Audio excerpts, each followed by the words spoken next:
지금 상당히 위험한 상태인데 생명이 이희덕 씨, 그 동생 이희선 씨, 나성맥교회 장로를 통해서 사치당한 그 돈, 그들은 지금 공소시효가 지났다는 이유로 마음을 놓았으나 봉 기자가 판단 분석한 대로 공소시효가 끝나지 않았다는 사실이 어제 법원에서 통지문이 왔습니다. 재판이 1월달에 열린다고 합니다. 1월달에 재판이 열린다고 하면서 재판 준비를 하라는 연락을 받았을 때 봉 기자의 판단대로 거기서는 공소시효가 끝나지 않았다는 사실이 입증됐습니다. 네, 돈이 없으면 갚지 못한다. 그러나 잘 살고 잘 먹고 잘 있는 사람들이, 잘 먹고 잘 입고 사는 사람들이, 그런 노인들 마지막 재산 남은 돈 5만 5천 불을 사기를 치고 나자빠진 그러한 행위는 결코 우리가 이해할 수 없다. 그런 심령으로 말씀을 드리고 싶습니다. 네, 제15기 LA 민주평동 로스앤젤레스 고성구 박사를 초청해서 강연이 있었죠. 네, 그 다음 법무사라는 사람들 몇 사람들 제가 다시 한번 말씀을 드리는데, 케니오, 지금 사진 나오겠습니까? 케네소라는 이름을 가진 자, 얼마가 또 이름을 바꿀지 모르겠습니다만, 이런 자들이 고상 비용을 받고 고상을 써주지 않고 고상 자료 증거물들을 반환하지도 않고 있는 이런 악질들이 우리 LA 있다는 사실, 이건 용서할 수 없다는 사실임을 다시 한번 천명합니다. 우리 교민들이 영어가 서툴어서, 영어 작문이 어려서, 고상 작성이 어려서 돈을 주고 맡겼던 그 자료들을 돌려주지도 않고 써주지도 않고 오히려 상대방과 딜을 하는 이런 나쁜 악질들, 도둑을 피하는 강도를 만난다고 또 한 번 봉 기자가 다른 법무사를 찾아갔습니다. 고상 작성 한번 해보라고 했더니 이 사람은 피고가 누군지 파산을 해서 재판 청구도 할 수 없는 사람을 피고인으로 올려놨다는 사실, 고소장에 작성했던 사실들을 확인했습니다. 정말 한심한 생각이 들었습니다. 피고는 법정에서 재판할 때 반드시 소환을 해야 되고 논쟁을 해야 될 피고인을 살리지 않고 금형하지 않고 파산한 사람을 이름을 올려놓고 이것이 공소장이라면 던져버린 그런 새로운 법무사 한 사람을 만나고 저는 또 충격을 받았습니다. 이런 사람들이 일반 교민들에게는 얼마나 못된 짓을 할까, 그런 생각을 하니까 아찔한 생각이 들었습니다. 네, 그 다음 어젯밤에 재미한국영화인협회 회장 이치미 씨가 있었죠. 사진을 보십시오. 동영상. 김지미 씨가 오셨습니다. 우리 원로 배우. 네, 김지미 씨 지금 나이가 50살입니까? 70이 넘어 80에 이루고 있는 그 모습을 볼 때 좀 슬픈 마음이 들었습니다. 그 아름다운 연인 엘리자베스 테일러도 세상을 떠났습니다만 어쨌든 김지미 씨 모습을 바라볼 때 좀 슬픈 마음이 들었습니다. 어쨌든 재미한국영화인협회를 운영했던 지미리 씨, 미타리 수고 많이 하셨고, 그 다음 새로 회장이 되신 영화배우 출신 김지수 씨 좋은 일 해주길 바랍니다. 저는 이임하고 오늘 취임하시는 김지수 신임 회장님의 잠깐 답사를 하겠습니다. 안녕하십니까. 2011년 재미한국영화협회의 신회회장으로 이번에 취임했습니다. 앞으로 많이 도와주시고요. 우리 열심히 일하겠습니다. 전에 우리 김일희 회장님하고 같이 일을 많이 했는데 앞으로도 또 함께 일을 많이 할 겁니다. 감사합니다. 그 다음 LA 한인 커뮤니티, 특히 노인센터 문제 아까 말씀드렸죠. 네. 그 점에 대해서 다시 한번 재론한다면 하기한 씨 즉시 한인회에 찾아와서 구인 공동위원회에 참석해 주길 바란다는 것을 말씀을 드립니다. 끝으로 OMC, 우리 로컬뉴스 OMC 끝입니다. 정명 목사가 오셨고 또 반대받으시는 분들은 계속해서 공동총회 등등이 불법했다 잘못됐다 재판을 걸고 있습니다. 재판 자료들을 보고 있는데 지난주에 말씀드린 대로 당회의 소위 공동총회들이 일부 문제가 있더라도 길거리에서 붉은 글씨 써놓고 마치 북한 공산당처럼 활동하는 그런 일이 없고, 또 당회는 당회대로 너무 지나치게 독재하지 마시고 그동안 10년, 20년간 동양 선교회에서 봉사했던 강춘 목사를 축출하는데 공헌했던 유명한 장로급 인사 몇 사람 있죠? 네, 나철삼, 차기동씨 여러분들 몇 사람에 대해서 한번 점수를 좀 후하게 좀 주시기를 바라고 싶습니다. 그러면은 분란의 중심에 있는 임동선 원로 목사님도 많은 생각을 하게 될 것입니다. 자, 이제 끝으로 우리 서울 코리아 뉴스입니다. 국가의 책무는 무엇이냐? 특수부대 요원들 전장터에 나갔다가 실종된 그러한 국군들을 보호하고 책임지는 것이 찾아서 대접해 주는 것이 국가의 책무다. 네, 어제 그저께 북파 공작원들의 관련된 뉴스가 나왔습니다. 6.25 때 북파 공작 활동했던 분들 많은 분들이 세상을 떠났군요. 이런 모습을 보면서 아직도 끝나지 않은 전쟁 같은 우리 한반도 문제를 상기하고 있습니다. 이럴 때 우리는 특히 민주당 정동희 같은 사람들 다시 한번 이러한 죽음을 기억해 주기를 바랍니다. 북한이 핵을 반납한다, 포기한다, 폐기한다. 그 다음 휴전선 지역에 평화가 올 때까지 우리는 안도할 수 없다. 안심해서는 안 된다. 북한을 경계해야 된다는 사실을 주문하고 싶습니다. 네. 여기 우리 서울에는 지금 왕계산이라는 북한 간첩단들이 들어와서 아지트를 결성했다는 뉴스가 나와 있죠.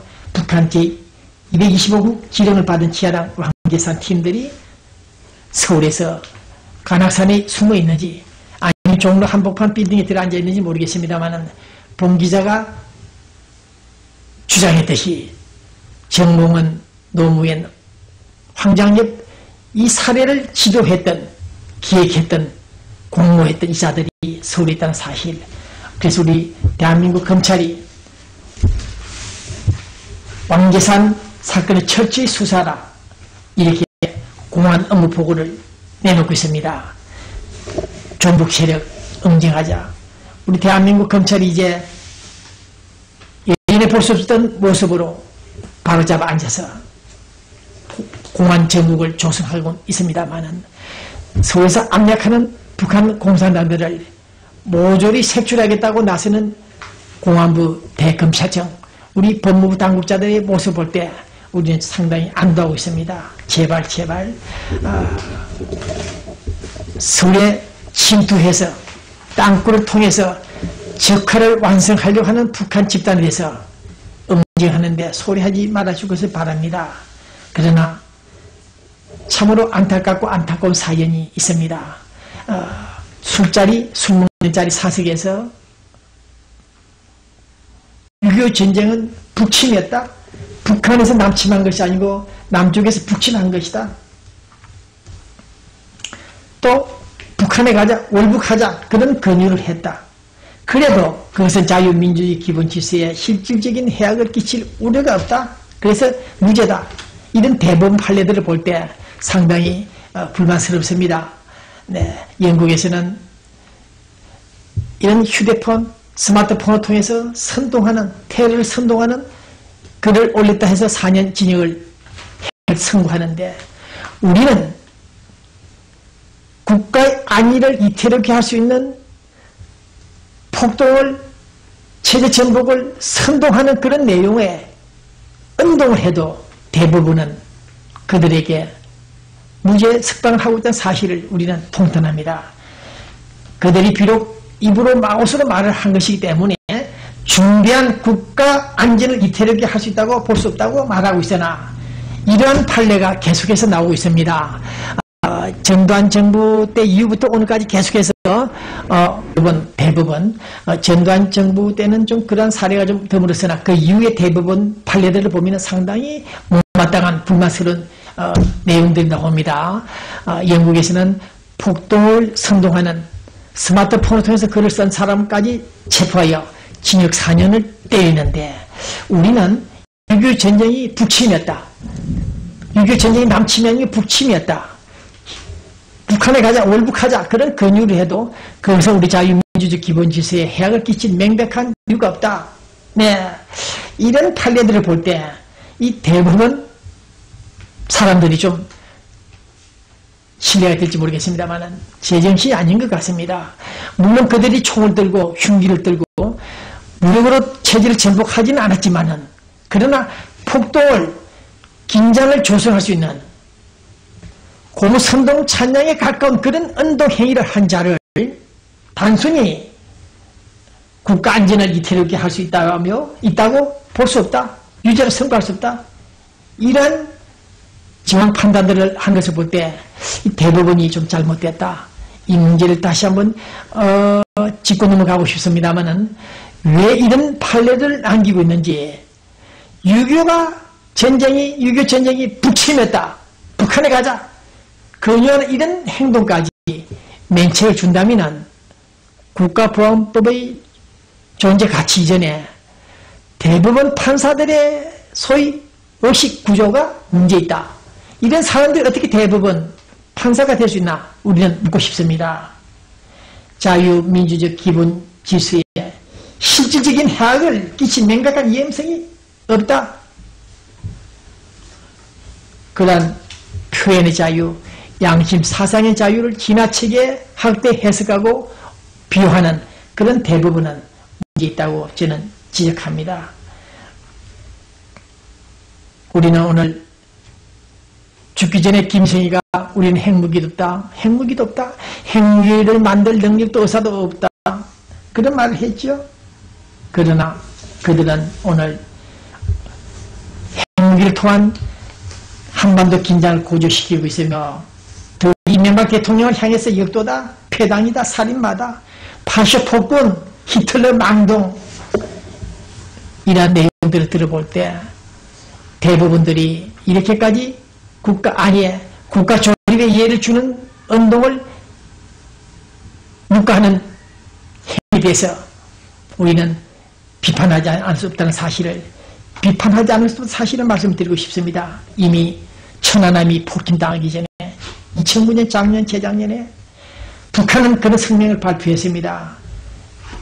서해 오개섬 주변을 돌아다니는 황야는 한국 미국 함정과 선박의 안전을 보장할 수 없다. 조심하라. 경고를 했습니다. 더욱이 1월 30일 날은 북남 사이 정치 군사적 대결 상태 해소와 관련한 모든 합의사항을 무효화한다. 네, 서해 해상 군사 경계선에 관한 조항들을 지적하면서 천안함 사태 영평도 사건이 일어날 것이라는 것을 경고했습니다. 이름에도 불구하고 우리 정부가 그 민주당이 아직도 정신을 차리지 못하고 북한과 부안해동하는 그런 액션을 볼 때 우리는 안 되겠다. 나는 20년 30년 살았지만은 남한에서 보낸 쌀 한 톨도 먹어보지 못했다는 탈북자들의 얘기가 어제 그저께 한나라당 주요 당직자 회의에서 정치범 수용소 북한에서 탈출한 탈북자의 증언을 듣고 있습니다. 네, 북한은 공개 총살 70명 80명 공개 총살을 하는 그 현장을 목격했다는 이 탈북자의 얘기, 남한에서 보낸 그 많은 쌀 한 톨도 받아 먹어보지 못했다는 사실. 네, 이빨이 다 빠지고 먹을 것이 없어 굶주리고 있는 북한 동포들 그 정치범 수용소 현장들을 상기해 볼 때 홍준표 한나라당 대표까지 분명히 대북 원칙 정책을 고수하고 있는 현인택 통일부 장관을 바꿔치기 하라. 교체하라. 외교 안보 라인들을 모두 교체하라. 내년 총선 대선을 앞두고 북한과 손을 잡아야 된다. 북풍 아닌 남풍이 필요하다고 나오는 이 홍준표 이런 사람들을 바라볼 때 아찔한 생각이 듭니다. 대북 원칙 정책 3년도 펴기 전에 벌써 다시 라인을 교체하고 북한과 손을 잡겠다. 포용 정책을 시도하려고 하는 이런 한나라당 대표들의 모습 볼 때 정말 안타까운 생각이 들고 있습니다. 그래도 대통령은 녹색 성장이다. 친서민 중도 실용이다. 공정사회다. 공생발전하자. 동반 성장하자고 외쳐서나 오늘 우리는 재벌들은 재벌대로 마이웨이로 달리고 있습니다. 남북이 어려울 때, 남북한이 어려울 때 그래도 살아나갈 수 있는 길이 있다. 이명박 대통령이 8.25 강복 전후에 그런 말을 했습니까? 지금 현재 남북이 아주 어려운 상태다. 그러나 길이 있다.